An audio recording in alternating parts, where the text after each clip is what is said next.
गुजरात में अहिड़े लॻे ॻोठ हासिल ॻोठ खोसो में हुसैन खोसो ऐं संदसि पुटनि हसन खोसो ऐं ॿियनि गंदे पाणी जे निकाल जे मसइले तां हमिलो करे मेहराण प्रेस क्लब महड़ जे नायब सदर आज़ाद सिंध मेहराण सहाफ़ी इतिहाद महड़ जे उहिदेदारनि ऐं अवामी तहरीक महड़ जे अॻवान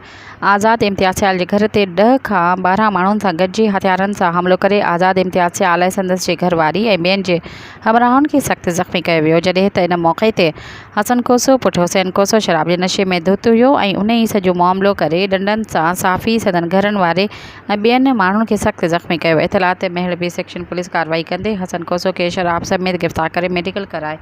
जंहिंमें शराब पीअण जी तस्दीक़ खां पोइ सरकारी तरफ़ां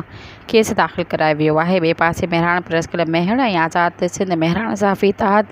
महड़ जे सहाफ़ियुनि तरफ़ां सहाफ़ियुनि जे घर ते हमले जी मज़म्मत कंदे SSP दादू खां जवाबदारनि ख़िलाफ़ सख़्त क़ानूनी कार्रवाई जी घुर कई वई आहे। सब्सक्राइब कयो अवामी न्यूज़ HD खे ऐं ताज़ा तरीन ख़बरुनि लाइ ॾिसंदा रहो अवामी न्यूज़ HD।